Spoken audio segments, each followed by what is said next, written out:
This is the High-Stakes Lowdown, a RotoViz podcast brought to you by the Fantasy Football Players Championship.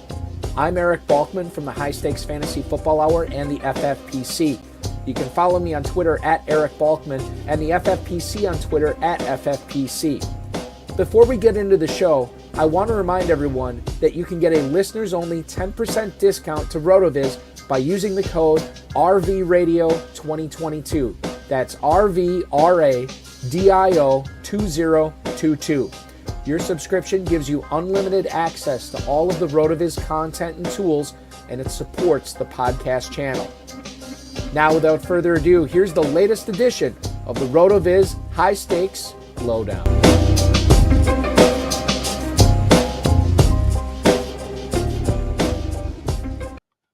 Welcome in. I am your host of the RotoViz High-Stakes Lowdown. My name is Eric Balkman. You can follow me on Twitter at Eric Balkman. I'm the host of the High-Stakes Fantasy Football Hour, co-host and producer of the High-Stakes Fantasy Football Hour. You can check that out at HSFFOR on Twitter. And, of course, the co-host of the FFPC Best Ball Live coverage, a new edition of the FFPC Media Empire that we just introduced a few weeks back. You can check all of this out not only at FFPC on Twitter, but the FFPC YouTube channel, which is youtube.com/FFPC Fantasy. This week, we are talking to a couple of luminaries, and I will introduce them shortly. Ladies and gentlemen, before we get to that, I do want to remind you of what's going on with the FFPC. Number one, the main event slow drafts are off and running. If you want to participate in those, make sure you're signing up for the main event at myffpc.com/main event. $1 million grand prize this year. Plus, if you sign up for, and the slow drafts are going on right now, but if you sign up for a live draft and you want your draft slot early, if you are paid in full by July 25th on August 1st, you will know where you're drafting, whether you're drafting live in Vegas, whether you're drafting from the comfort of your own home, whatever it is, you'll find that out on August 1st if you are paid up by July 25th. The Footballguys Players Championship, we got an exciting thing going on this week. It is the weekday giveaway. If you are drafting anytime between Monday and Thursday, that's yesterday, the day before yesterday, tonight, and tomorrow, which is Thursday, you are eligible for the weekday giveaway drawing. We're going to give away 3 free Footballguys Players Championship teams this week, but you have to be able to draft between Monday and Thursday this week to enter the drawing to be eligible. The Best Ball Tournament, $125 to enter, $200,000 grand prize, double prize pool this year. It's about $1 million prize pool. And then, of course, the FFPC Superflex Best Ball Tournament is off and running, $35 entry there. $10,000 grand prize, and that one's already over half full. So if you want to get in, play some Superflex for 10 grand, make sure you're jumping in now.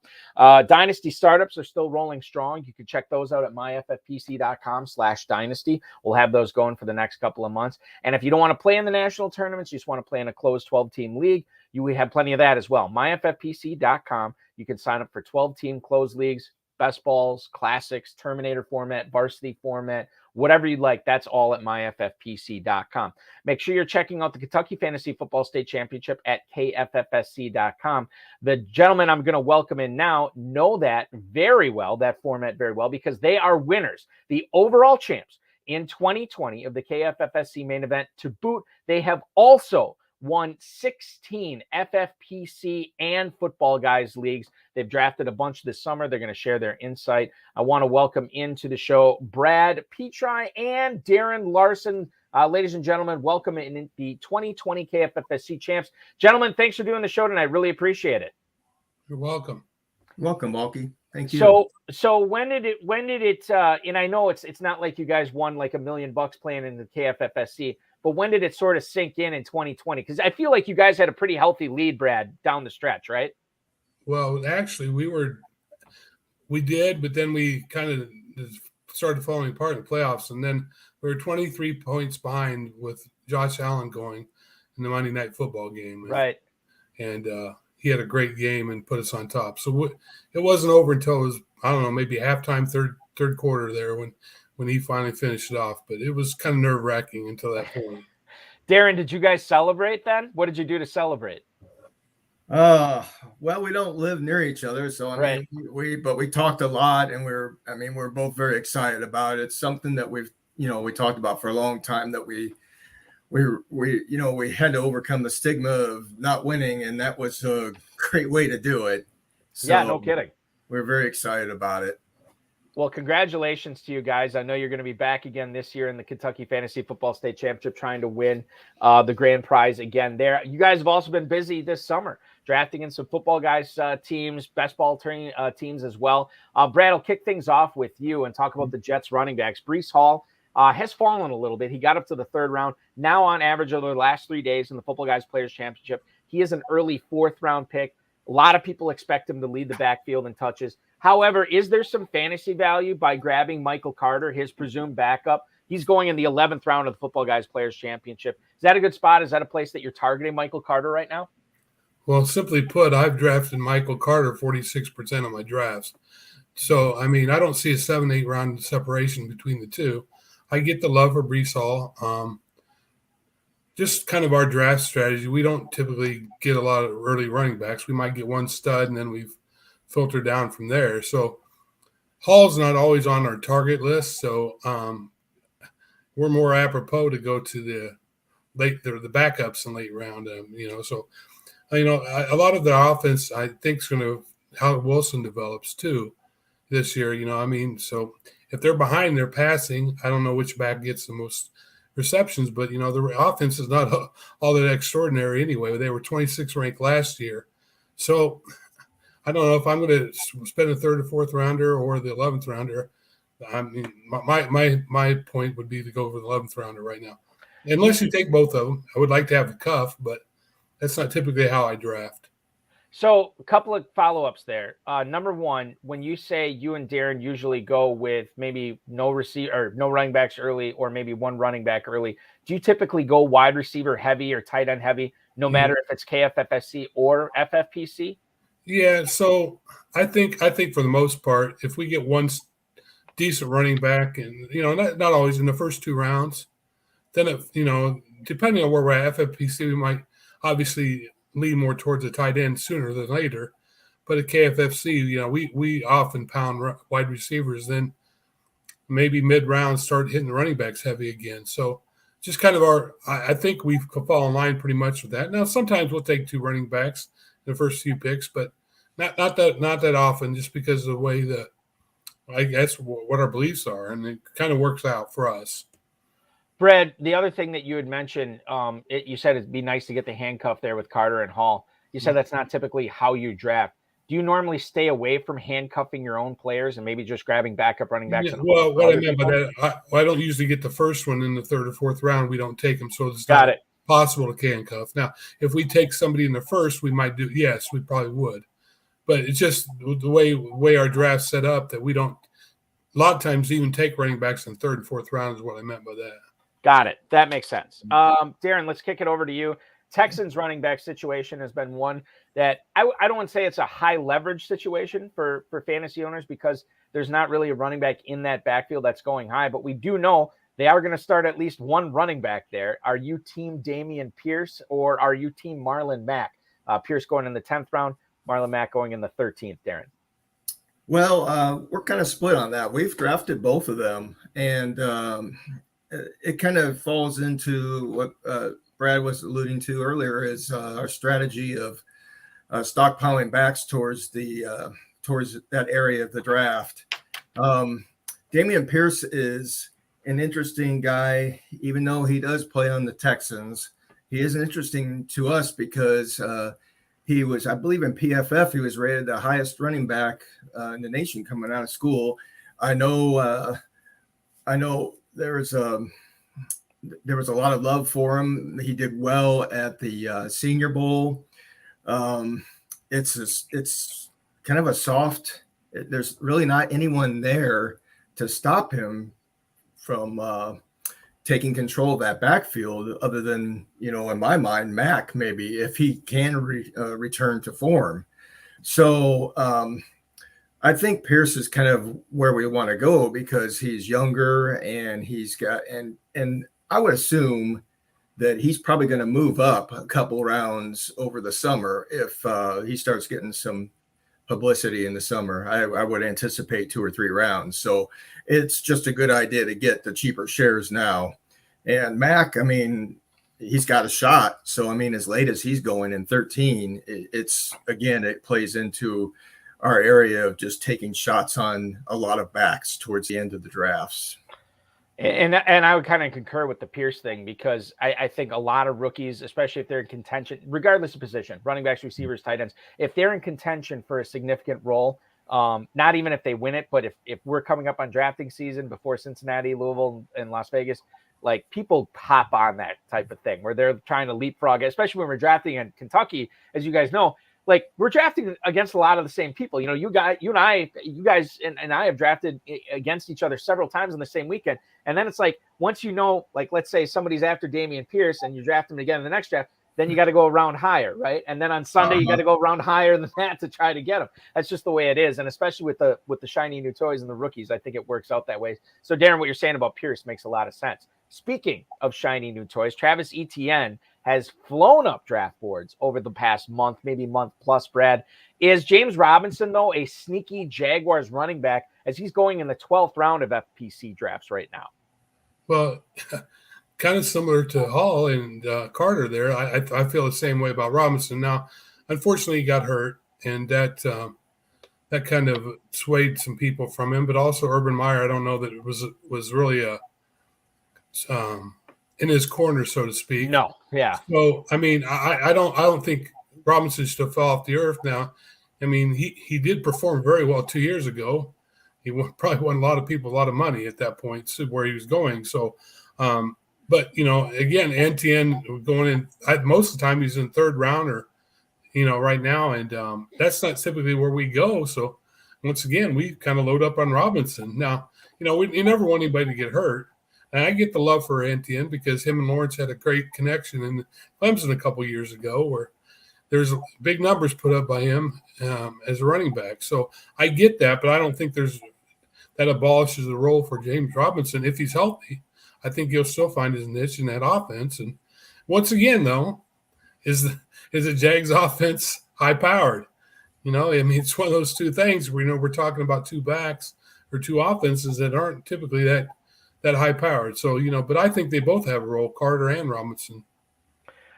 When you have you've been talked about, you know, waiting on running backs, Brad, historically, have you just had success, like maybe for a couple of years in a row back in the day, where you went with one running back or zero running backs early, pounded the receivers, and that's sort of just been a process for you since then? Like, this is yours and Darren's rubric that you like to go with, where you purposely avoid running backs early because of how they could tank your team? No, there's no purpose to it, but quite honestly, you know, I'm not going to overdraft a running back, if that's the question. I mean, I'm not going to reach to get my guy. Our championship team 2 years ago, I took Kamara in the first. We took Kamara in the first round, and about 8th or 9th, we took Gibson, and that's how we won. I mean, right. So I mean, similar to what Darren said, I mean, we like Pierce a lot. You know, you may hit or miss, but there's other guys typically in that area, you know, maybe 7th, 8th, 9th round that we typically hit on. I mean, or try to hit on. That's just kind of our strategy. I mean, there's nothing wrong with these guys, but I'm not one of those three running backs to start drafts kind of guys. This is not happening. Now, there's times we go round 1 and 3, we'll take her back, or 2 and 3. Depends on if they fall and their values there. But I'm not out trying to avoid them. It's just typically we just like a receiver in those areas. Yeah, and if it ain't broke, don't fix it. So if you guys keep winning, you might as well keep doing the same strategy by and large. And I know it's not a hard and fast rule. Let's move on to receivers, guys, here. Darren, Stephon Diggs, 111 on average in the last 3 days in the Footballguys Players Championship. Shout out to Darren Armani from FantasyMojo.com, at FantasyMojo on Twitter. That's where we get all our ADP data. Stephon Diggs, he is the 4th receiver off the board. Do you think that that's too high of a price to pay for Diggs at the end of the first round, Darren? Or does he make for a target for you at that point? I don't mind him there at all. I think he's, in my mind, he's the clear-cut wide receiver 4. The reason being that he's got stability with Josh Allen. He plays in a high-powered offense. He has a good connection with Allen. He's set records the last couple of years in targets and touchdowns and receptions. People might have soured a little bit on him or are a little worried about him because he wasn't dominant down the stretch. but it just happens that way with good teams. Sometimes he just became part of the team. Now, if they start using him a little more in the slot this year, and this last year they used him kind of a little bit more as a field stretcher. So if they use him a little more in the slot, then he can easily make up that. And I think he's as close to a solid bet as you can get towards the end of the first round, in my mind. Yeah, in elite offense, high floor. I mean, just a couple of things that are really big check marks in the first round for fantasy drafters. It makes a lot of sense. Would you take so Darren? Just so I'm on the same page as you, you would take Cooper Kupp, Justin Jefferson, Jamar Chase. You would take all three of those guys ahead of Diggs, but you would take Diggs over Devontae Adams over CeeDee Lamb, right? Yes. Okay. All right. Fair enough. Speaking of Devontae Adams, he went to Las Vegas, Brad, and this was. So Hunter Renfrow, when we launched Best Ball Drafts, the FFPC in January, I mean, dude was way up there, right? Because he was catching all these passes. Everybody loved him. And I was caught off guard with the Adams trade. I think a lot of fantasy owners were as well. Renfro's dropped. And in fact, he's dropped to the 7th round. Now, as you look at that, Brad, is that too far to let Hunter Renfrow go in drafts, knowing what he did last year and knowing that the offense is going to be pretty high-powered in that division this year as well? Well, I'd love to see him drop to the 7th round. So if I can get him the 7th round, I'm a very happy person. You know, I think that, yeah, he was I think he was 13th rated overall wide receiver last year. He's going in the mid-30s now. Is that a drop that's going to take place? Possibly. But I would think that Adams and Waller would open it with them. It would open it up more. Now, he may cut down his receptions, but still, is he going to go from 13 to 35th? I mean, I just don't think he will. I mean, right. So if I can get him in the 7th round, I'll take him all day, and we'll worry about that other stuff later. But I think the guy's a stud, and you know, he's kind of Rodney Dangerfield. I mean, I get the Adams love, I get that, but I don't think he's going to fall 20 spots. I really don't think that's going to happen. And, you know, he ended the season last year with 3 or 4 100-yard games. You know, I don't think Carr is going to forget about him. I just don't think that's going to happen. Do you think, Brad, if I was to say who's the bust among the Raiders passing game, and we'll throw Derek Carr and Darren Waller in there as well, between those two guys, Devontae Adams, Hunter Renfrow, is Adams the highest likely guy to bust, given that he's the only guy going in the first round right now? And if you miss on Waller, Renfrow, or Carr, it doesn't hurt you as much? I don't know that any of them is going to be bust. I think there's a role for all three of them. I mean, I have no problem taking Adams. I have no problem taking Waller, and I have no problem taking Renfrow. Maybe I'm thinking the Raiders' offense is going to be more high-powered than it's going to be. I would maybe say the backfield is going to suffer a little bit. Yeah. That's what I would probably say. And, I mean, a lot of people Jacobs has fluctuated quite a bit. I think he's falling now. If I would say, I'm not opposed to taking – I would take all three of them if I got a shot. It may be foolish on one team, but there's nothing that would precipitate me from stopping to take either. I don't feel – one way or the other, that they're not going to perform those three. Could be a lot of shootouts in that AFC West as well, which would bode well for all of those players. Yes. Darren, Marquise Brown gets traded from the Ravens to the Arizona Cardinals. Does that make Rashad Bateman, and I'm going to look up his ADP because I know he's been climbing in the Footballguys Players Championship. Wide receiver 25 now at the 507. He's going right behind DK Metcalf, right behind Gabriel Davis. He's moved ahead of Jerry Jeudy and Darnell Mooney. Is Rashad Bateman, with the absence of Marquise Brown, going in the 5th round? Is he a potential league winner this year? Well, initially a lot of people want to say no, and that he's getting drafted at his ceiling. I think my personal opinion is I think he is to Lamar what I think he's going to be to Lamar what Diggs is to Allen. I think he's going to be his guy. It might not happen this year. It might be a couple years down the road, but he's very good. He had an early breakout age, 18.8, which put him in like a 96 percentile. He's just good. He came out a little injured last year, and now Brown is gone. I don't see any reason why he can't garner like a 24-25% target share in that offense. And I think he's going to take the bull and I think he's going to take the horns and run with it. I really think he's going to be the guy, and hopefully this year. But I don't want to set expectations too high, because he has been moving up. But we really like him, and we always feel like there is a big teardrop right after him. So we're getting him pretty frequently right now.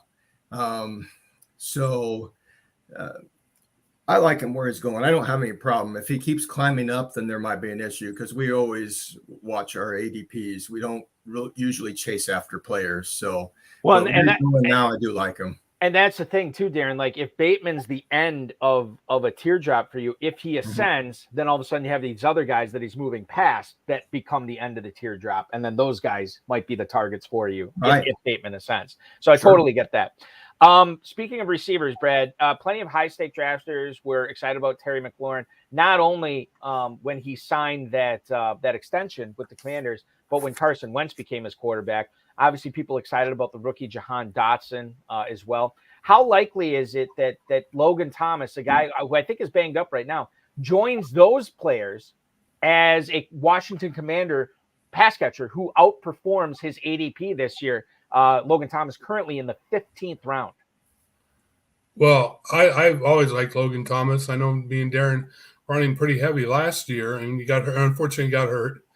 I don't see Wentz as much of an upgrade. I'm not a fan. This is his third stop. I'm just not a big fan of his. But if you're wanting to outgrow your ADP, I think Logan Thomas has probably the best shot, because McLaurin's going third or fourth round most drafts. I love the guy, but if you're asking me if Logan Thomas has value in the round 15, absolutely. I've probably got a 30% share of him right now in the FFPC drafts because of where he's going. I'll often he might be my third tight end, but I think that's could be a solid player for me down the line there if he gets back healthy. I don't have a lot of confidence in Wentz, but maybe change of scenery again will help him out. But I have no problem with round 15. I don't have any Dotson, so I like McLaurin and Thomas, but I don't have any much Dotson.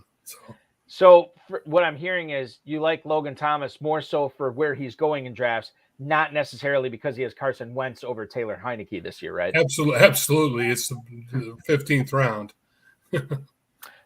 Let's talk about George Kittle here, Darren. If Trey Lance is indeed the quarterback for the 49ers, which it sounds like he's going to be, how do you think that affects Kittle's numbers as he catches balls from Lance as opposed to Jimmy Garoppolo? Well, Brad and I talked a little bit about this towards the end of last season, and we said, well, we're going to have to probably curb our expectations on Kittle. And that may be true on one hand. On the other hand, what's happened is he's now being drafted as the 5th tight end in the stud tight end areas, and there's no doubt he's a stud tight end. The tight end that was drafted 5th last year was Mark Andrews, and it was the same type of situation with Lamar.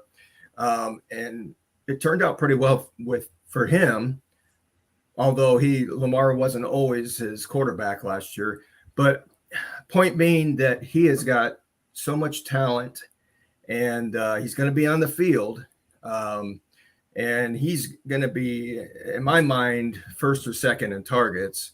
I would think, and I think he's going to be really needed in that offense, and I think he'll be a focal point. And as long as he stays healthy, that's his only hurdle in my mind is health, because he's an absolute stud. I think about times too when some of these, and Lance isn't a rookie, but for all intents and purposes, he is kind of a rookie. I think about some of these young quarterbacks that get out into the live battle for the first time against real NFL starting defensive players, and they tend to focus in on one guy, like a security blanket type guy. We've seen it. I mean, Steve Smith incredible talent. He would not have had the career he had if it wasn't for Jake Delhomme looking at him all the time, because Jake Delhomme was not a good quarterback. And I feel like Trey Lance, while he gets his feet wet, Kittle's the perfect guy over the middle, or as a dump off option, or a guy when the play breaks down that he can look for, and Kittle get him 5, 6, 7 yards, And so I think that, again, like you said, if he stays healthy, he should be able to outperform that ADP where he's at right now. So I like Kittle. I can't believe I'm saying this, but I do like Kittle this year. Normally I'm not a fan of his because in the KFFSC auction every year, my partner Kurt always overbids on George Kittle, and it just ruins me for drafting George Kittle the rest of the weekend because I get so sick of that. But maybe this is the year of Kittle, 2022. We'll see. Philadelphia, Brad. Last year they used a first-round pick on Devontae Smith. Then they trade for A.J. Brown this offseason with Tennessee. Knowing those two things, how concerned should FFPC players, and quite frankly KFFSC players, be concerned about Dallas Goedert perhaps busting out, knowing that in the Footballguys Players Championship, he's a 7th-round pick right now? Yeah, he would. Yeah, I mean, I think Goddard's kind of fallen a little bit into the eyes of some people. I still like him in the probably eighth draft tight end off the board, right around that area. And after that, that's kind of the end of my tier for them, for the tight ends is Goddard. I'm not overly concerned about that. I think me and Darren are both on the same page on this, that we like him. Mm-hmm. So after the first 7 guys are gone, I had no problem taking him in the 7th round. And, sometimes the FFPC, I don't always want to get a tight end early. And he's probably our later option if we had one like that. And so, yeah, that's not a huge fan of Hurts either. So maybe I'm too rough on these quarterbacks, but I'm not a huge fan of him. So, that's kind of my thoughts about Philadelphia. But I've got a lot of Goddard. We both do, and we like him. And but it should be a concern though. Brown's there now. He's probably going to demand the ball some, and Smith, people are expecting bigger things from him. So, and as they should. But again, I'm not a huge fan of Hurts. Brad, when you talk about tight ends in the FFPC, do you typically is like worst case scenario for you getting like a top 8, top 9 guy, or have you historically waited sometimes even past that? No, I think Goddard's usually my cutoff. But I mean, I went Freiermuth and some Knox, and that's probably about I don't really want to go past 8, to be honest. Right. Hawkinson seems to be if I had to, probably one that I end up with the most in the 5th or 6th round. But I don't want too much him either, just because of the offense, and I don't want him to get hurt as well. But we would love to get the top 5 tight ends, but sometimes it goes so fast off the board that the round that they're going in, I don't typically like to take them. So, but Goddard's kind of my cutoff. Got it. Final question for you guys tonight, and Darren, I'm going to have you answer this one first. I need 2 players from you. I need one, and preferably ones that we haven't talked about. But if there is somebody that you think we need to drill home more than welcome to hear that. One player that you're really excited about drafting this season, one player that you're trying to target to get on all your teams, and then a player that you don't want to have anything to do with, a player who's going way too high in ADP right now for you, that you won't get him on your squads. Darren, those 2 players for you. Okay. Well, for me, the cat kind of came out of the bag a little bit today, it seemed like, but I like this guy well before, and we've been drafting him, and it just made sense to me, was Jalen Tolbert for the Cowboys. Gallup is injured. Cooper's gone. Gallup probably won't be back, from what I understand, until November. Yeah. Realistically, anyhow. So that leaves Tolbert and Washington to fight it out. We've seen Washington over the years, so I want to put my chip on Tolbert. News came out today that he probably is going to be starting. I saw the blurb about him. It's like, oh, there goes that. Now he's going to jump up a few rounds. That was my thoughts exactly when I saw that in the Athletic. I'm like, it's like a 14th rounder, I think, in Footballguys right now. I'm like, this guy's going to go up to like 12 or 11 by this weekend. Yeah, that was unfortunate. because it was fun getting them cheap. I think we got him in 18, 19 a few times too. So It was really nice. Nice work. But I think he's really going to do well. It might take a little time. They might split with Washington for a little while, but I don't think he'll have any trouble beating out Washington. For the guy I don't want to draft this year, it's not that I don't like him, but it's just funny to me because at the beginning of last year, he was getting a lot of hate, and he was carrying the ball too much.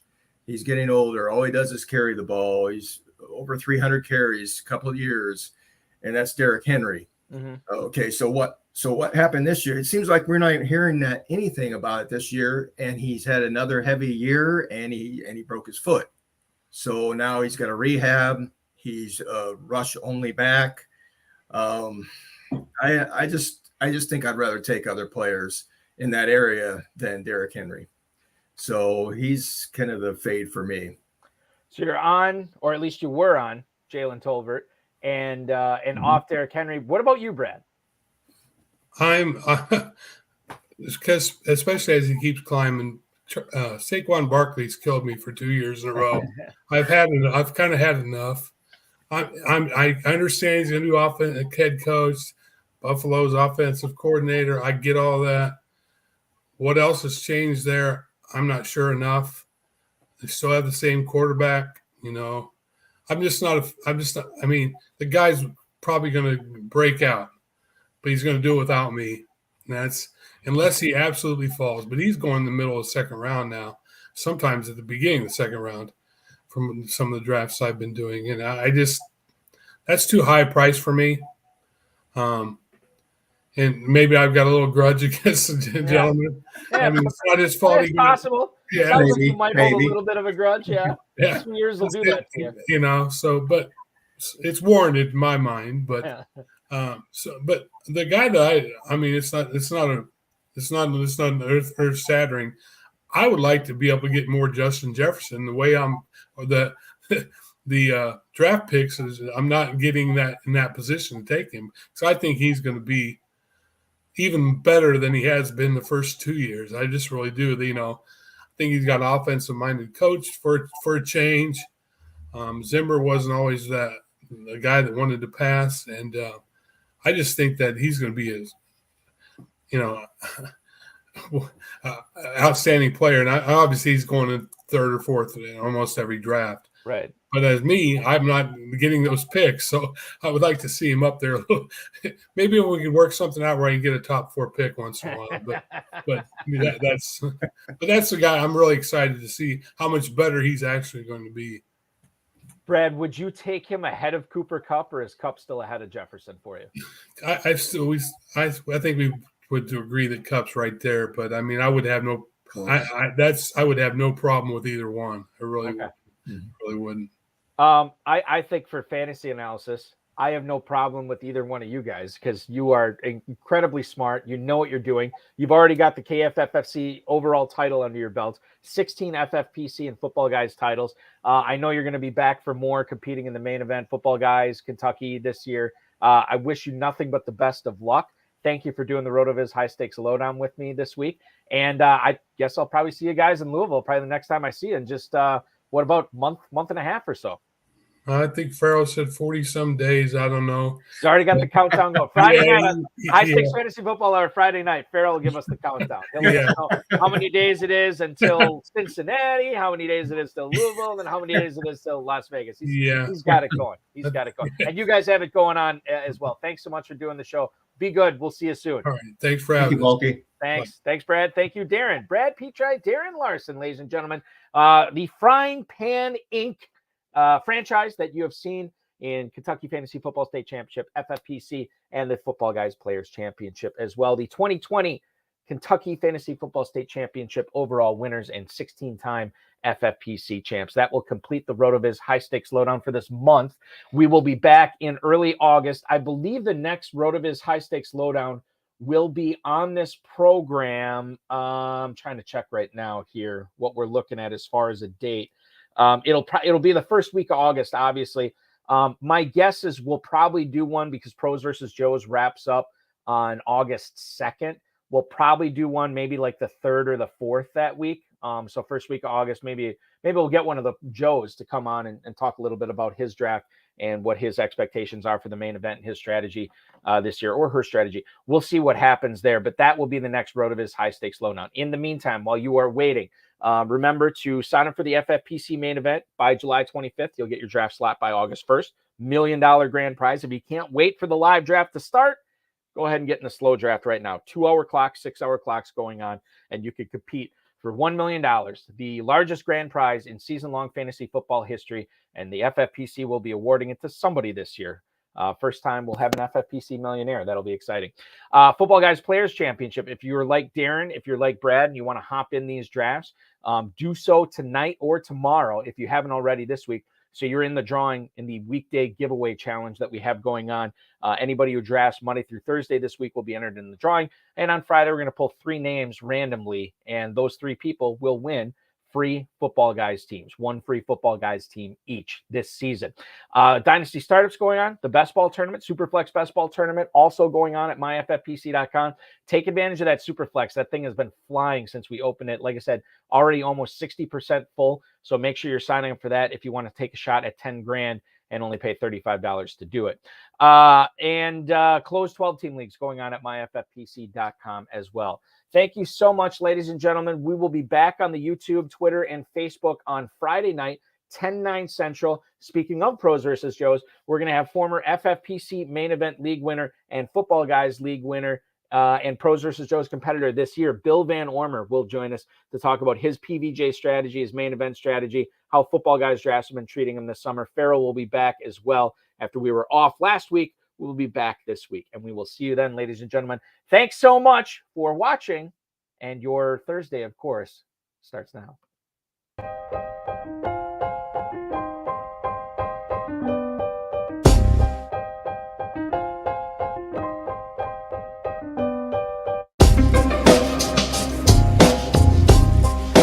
Thank you for listening to the High Stakes Lowdown, a RotoViz podcast brought to you by the Fantasy Football Players Championship.